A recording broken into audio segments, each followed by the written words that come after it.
Shalom, selamat pagi jemaat Tuhan. Berjumpa kembali dalam doa pagi online. Mari hampiri Tuhan, sumber segala kebaikan. Dari semula telah Kau tetapkan hidupku dalam tangan-Mu, dalam rencana-Mu Tuhan. Rencana indah telah Kau siapkan bagi masa depanku yang penuh harapan. Semua baik, apa yang telah Kau perbuat di dalam hidupku.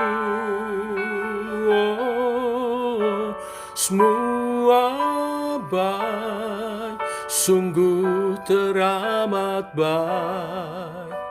Kau jadikan hidupku berarti.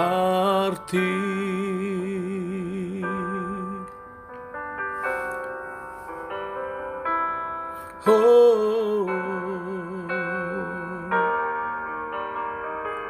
dari semula telah Kau tetapkan hidupku dalam tangan-Mu, dalam rencana-Mu Tuhan.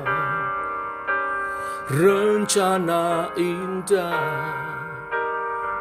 telah Kau siapkan bagi masa depanku yang penuh harapan.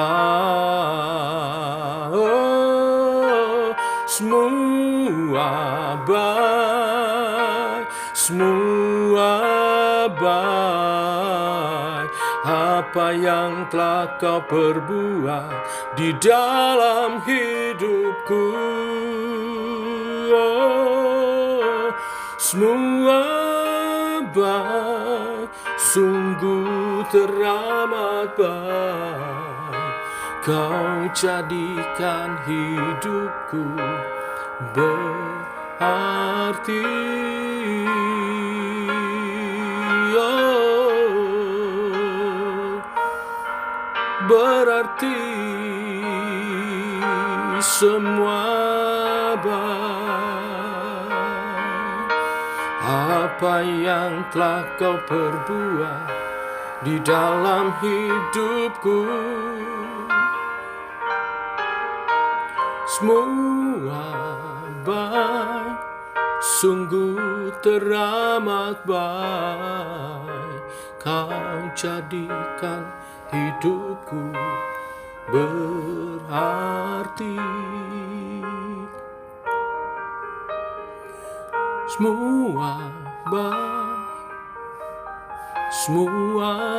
baik, apa yang telah Kau perbuat di dalam hidupku. Oh, semua baik, sungguh teramat baik.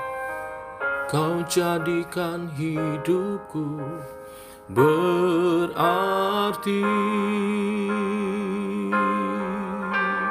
Kau jadikan hidupku berarti.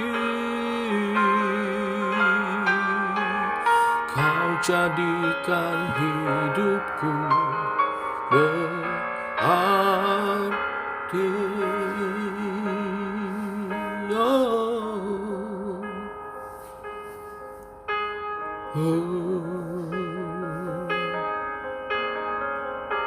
Semua baik bersama-Mu Tuhan.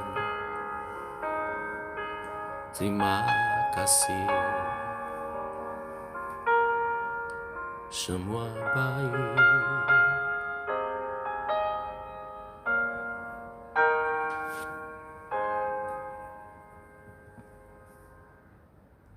Demikian kami alami dalam hidup kami.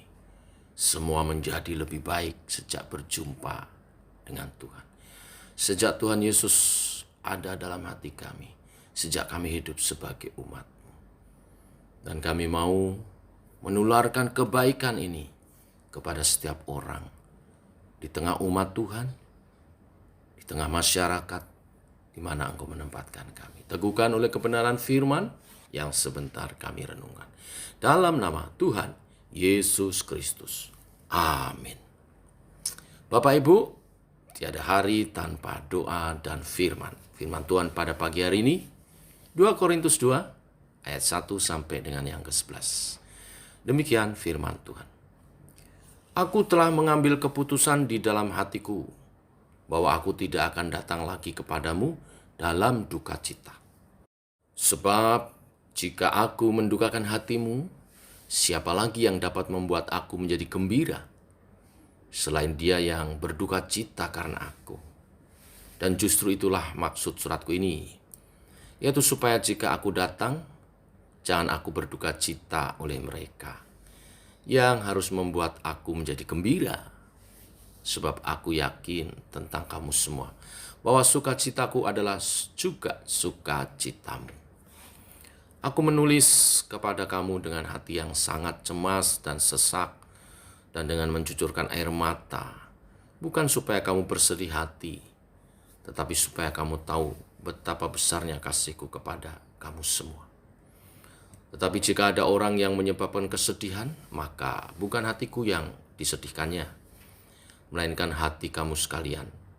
Atau sekurang-kurangnya supaya jangan aku melebih-lebihkan hati beberapa orang di antara kamu. Bagi orang yang demikian, sudahlah cukup tegur dari sebagian besar dari kamu. Sehingga kamu sebaliknya harus mengampuni dan menghibur dia, supaya jangan ia binasa oleh kesedihan yang terlampau berat. Sebab itu aku menasihatkan kamu, supaya kamu sungguh-sungguh mengasihi dia. Sebab justru itulah maksudnya aku menulis surat kepada kamu, yaitu untuk menguji kamu, apakah kamu taat dalam segala sesuatu. Sebab barang siapa yang kamu ampuni kesalahannya, aku mengampuninya juga. Sebab jika aku mengampuni, seandainya ada yang harus kuampuni, maka hal itu kubuat oleh karena kamu di hadapan Kristus, supaya iblis jangan peroleh keuntungan atas kita, sebab kita tahu apa maksudnya. Bapak Ibu, kasih dan pengampunan harus senantiasa ada di dalam kehidupan kita bergereja. Dalam hal itulah gereja akan bertumbuh menjadi gereja yang sehat. Setiap jemaat dapat memiliki hubungan yang indah dan harmonis di dalam Kristus jika hal ini dinyatakan. Di pasal yang kedua ini, Rasul Paulus menyampaikan alasannya mengapa menunda kunjungannya, yaitu adalah supaya jemaat di Korintus dapat memiliki waktu yang cukup, kesempatan yang cukup untuk memperbaiki masalah-masalah di antara mereka.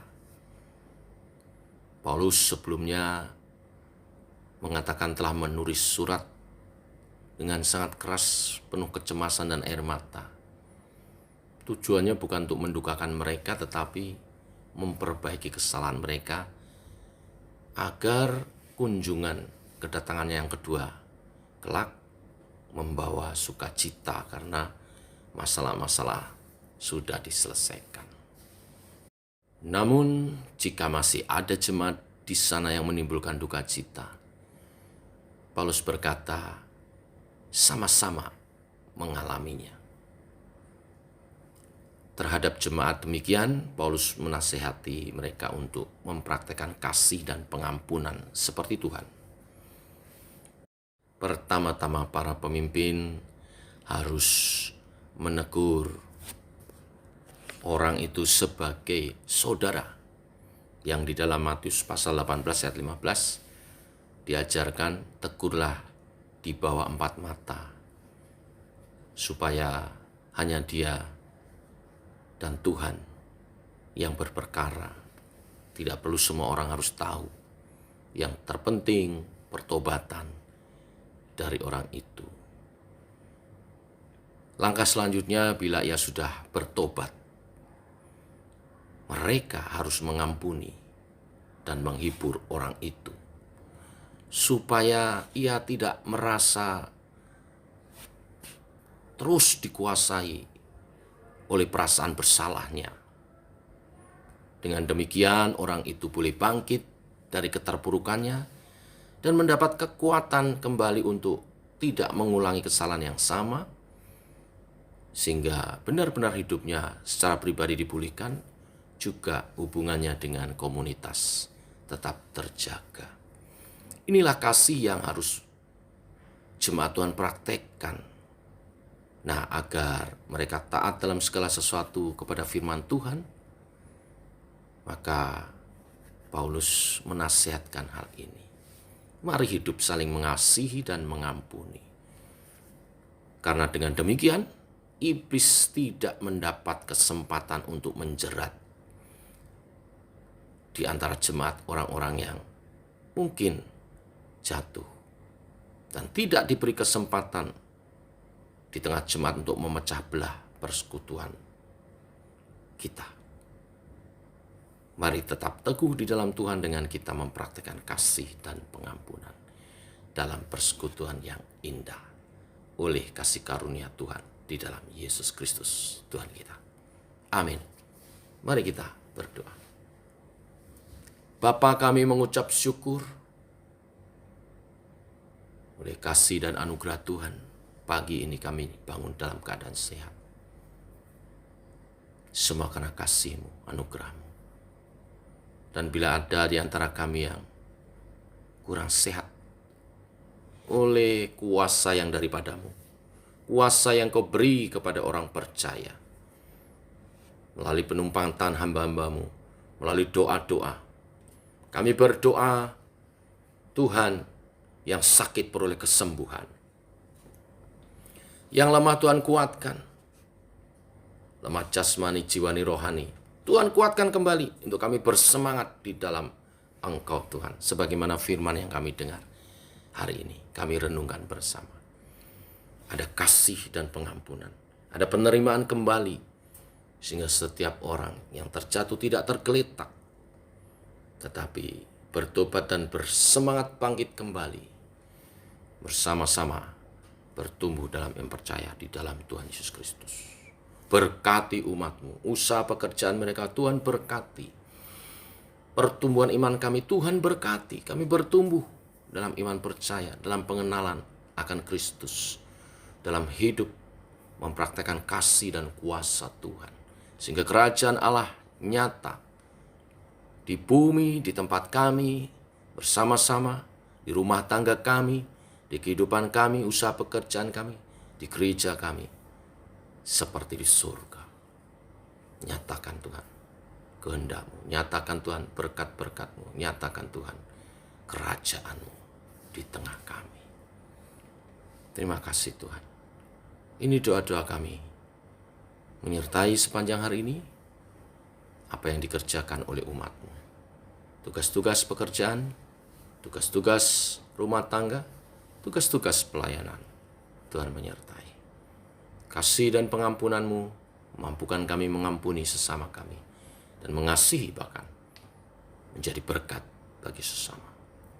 Terima kasih Tuhan. Secara khusus berdoa untuk persiapan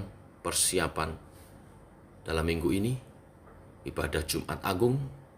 Kami mengingat kembali karya Tuhan menanggung dosa kami di kayu salib.